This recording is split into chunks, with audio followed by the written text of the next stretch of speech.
Hello नमस्कार सत श्री अकाल आदाब एंड व्हाट्सअप। वेलकम टू विस्नोपिंग क्लासेस। सो आज हम ओरल कैंसर के बारे में पढ़ेंगे। ऐसा कैंसर जो मुंह में पाया जाता हो उसे ओरल कैंसर बोलते हैं। ह्यूमैनिटी को आज के टाइम पे 100 से भी ज्यादा कैंसर के बारे में इंफॉर्मेशन मिल चुकी है। अब ये ओरल कैंसर के कॉजेस क्या होते हैं, सिम्टम्स क्या होते हैं, इस पे खर्चा कितना आता है, इसके बारे में चलिए बात करते हैं। टाटा मेमोरियल सेंटर ने एक बहुत ही अनोखी स्टडी पब्लिश करी है, जो कि सिर्फ और सिर्फ ओरल कैंसर के ट्रीटमेंट के बारे में बताती है। तो पिछले साल भारत ने सिर्फ ओरल कैंसर पे 2386 करोड़ का खर्चा करा है। और अगर इसी तरह से हम सिर्फ एक बीमारी पर इतना खर्चा करते रहे तो आने वाले 10 साल में 23,724 करोड़ का खर्चा भारत कर सकता है। इतना बड़ा इकोनॉमिक बर्डन हमारे सर पे बैठ जाएगा। और आज के टाइम पर नॉर्मली अगर आप ओरल कैंसर से पीड़ित हैं तो आप किसी भी हॉस्पिटल में जाएंगे तो 2.5 से 5-6 लाख तक का खर्चा इंडिया में हो जाता है। तो ये भी बहुत बड़ा इंपॉर्टेंट इंफॉर्मेशन है। और उसके बाद आते हैं कि ये रिपोर्ट की खासियत क्या है। ये इसलिए इंपॉर्टेंट है कि जो हमारे पॉलिसी मेकर्स हैं वो लोग एक बहुत स्ट्रांग रिसोर्स मिल जाएगा उनको और बहुत स्ट्रांग डेटा मिल जाएगा ताकि अच्छी पॉलिसी बना पाए और ओरल कैंसर को रिड्यूस कर पाए। अब WHO ये कहता है कि अगर 100 केसेस पूरी दुनिया में आ रहे हैं ओरल कैंसर के तो उसमें से 33 केसेस इंडिया से आते हैं। तो देखिए कितना खतरनाक चीज है। उसके पीछे रीजन क्या है, हमारे यहाँ का सोशल कल्चर जो है, सोशो कल्चर बन गया है कि अगर एक कोई गुटखा खाता है तो धीरे धीरे वो सब लोग गुटखा खाने लगते हैं। तो ऐसा बन चुका है। यूपी तो फेमस है गुटखे के लिए। तो आगे बढ़ते हैं कि कैंसर एक्चुअली होता क्या है। हमारे शरीर में ट्रिलियंस ऑफ सेल्स पाए जाते हैं। और सेल्स क्या होते हैं? सेल सबसे छोटी यूनिट होता है लाइफ का। Cell is the smallest structural and functional unit of life. कुछ सेल्स मिलकर टिश्यूज बनाते हैं, कुछ टिश्यूज मिलकर ऑर्गन बनाते हैं, कुछ ऑर्गन मिलकर ऑर्गन सिस्टम बनाते हैं और कुछ ऑर्गन सिस्टम मिलकर एक बॉडी बनाते हैं। तो ऑर्गेनिज्म ऐसे बना होता है।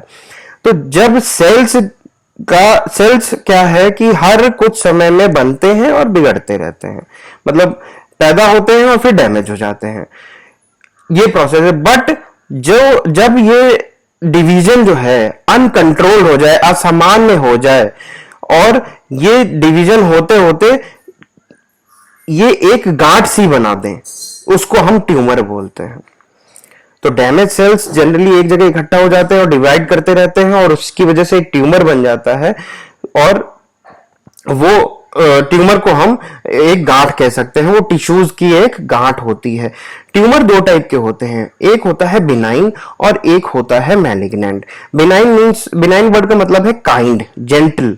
तो ये थोड़ा सा जेंटल इसलिए है क्योंकि ये ट्यूमर अपने आसपास अटैक नहीं करता है, अपने आसपास के ऑर्गन्स पे अटैक नहीं करेगा।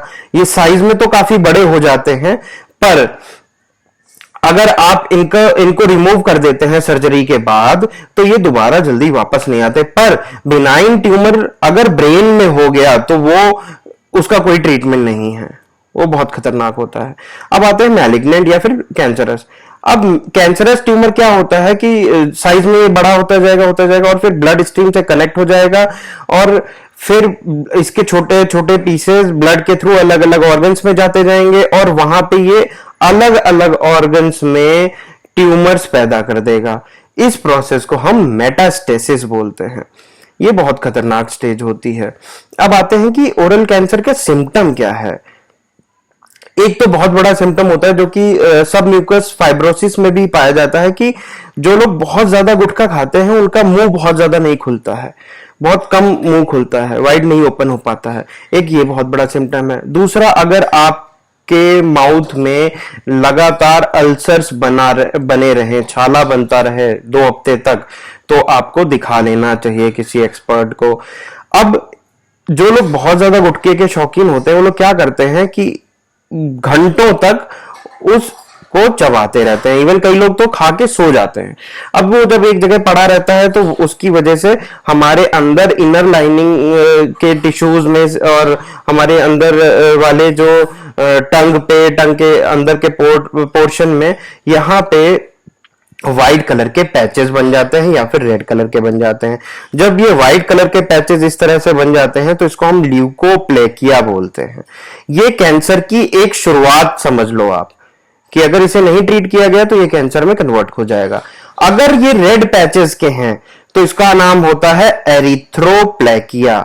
एरिथ्रोप्लेकिया। अगर आपको खाना खाने में बहुत जलन हो रही है, आप कुछ भी खा रहे हैं बहुत तेजी से लग रहा है आपको, तो आप सतर्क हो जाएं। आप कुछ भी खाना निगल रहे हैं तो सतर्क होने की जरूरत है। आपको गिल्टियां बन जाती हैं, और कई बार जब ये डायग्नोस नहीं हो पाता है, कहीं छुप के बैठा होता है ट्यूमर, और उसके साइज की वजह से आसपास की नर्व्स जो हैं वो दब जाती हैं, और उसकी वजह से हमारे कान में एक्सट्रीम पेन होता है। तो ईयर का पेन भी एक बहुत बड़ा सिम्टम है, दिखा लेना चाहिए इंसान को। आपकी आवाज बदलने लगेगी, आपके मुंह से स्मेल बहुत बुरी आएगी, आपका वेट लॉस हो जाएगा। ये सब मेजर सिम्टम्स हैं ओरल कैंसर के। सबसे बड़ा कॉज जो है ओरल कैंसर का वो है तंबाकू, स्मोकलेस तंबाकू। 49% जो है वो हमारा टोबैको से आता है। 49% के ओरल कैंसर टोबैको का रीजन है। पान सुपारी, ये एक बहुत बड़ा रीजन है। हम लोगों को लगता है कि पान की वजह से कुछ नहीं होता, नहीं होता है। फिर स्मोकिंग से 14% है, अल्कोहल से 10% होता है। इंडिया में तो नहीं, बट बाहर ह्यूमन पैपिलोमा वायरस से भी बहुत ज्यादा कैंसर होता है। ये एक प्रकार का सेक्सुअली ट्रांसमिटेड डिजीज होता है, और जब अनप्रोटेक्टेड सेक्स हो या फिर बहुत मल्टीपल पार्टनर से रिपीटेडली सेक्स हो तो उसकी वजह से भी ये वायरस फैलता है, और इसका इफेक्ट कैंसर में देखा गया है बाहर, और इंडिया में भी कुछ केसेस में। यूवी रेज, पराबैंगनी किरणें, अल्ट्रावायलेट रेज, ये 3 प्रकार की होती हैं, ए, बी, सी। यूवीसी तो बहुत ज्यादा आ नहीं पाती हैं, पर यूवी बी जो हैं ये खतरनाक होती है, इनकी वजह से कैंसर होता है। इंडिया में नहीं, बट अफ्रीकन कंट्रीज में ज्यादा पाया जाता है। अगर आपके माता पिता में से किसी को है तो आपको भी होने का खतरा है, दैट मीन्स जेनेटिक है। रेडिएशन से हो जाता है लगातार, कई लोग ऐसे अगर इंडस्ट्रीज में काम कर रहे हैं तो वहां पे रेडिएशन से भी दिक्कत हो सकती है।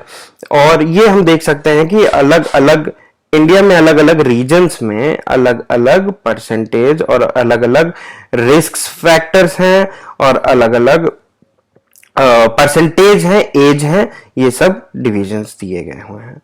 So thank you for watching this video. और अगर हो सके तो जर्दा, गुटखा, सिगरेट, हुक्का, बीड़ी, खैनी, इन सब का कम से कम इस्तेमाल करें। और अगर आपको सिम्टम्स कैसे भी लगते हैं तो जल्दी से जल्दी डॉक्टर से परामर्श लें, क्योंकि 60 से 80% केसेस में इंडिया में डॉक्टर्स के पास तभी इंसान जाता है जब वो एडवांस स्टेजेस में कैंसर पहुंच जाता है, और एडवांस स्टेजेस के बाद ट्रीटमेंट बहुत ही मुश्किल हो जाता है।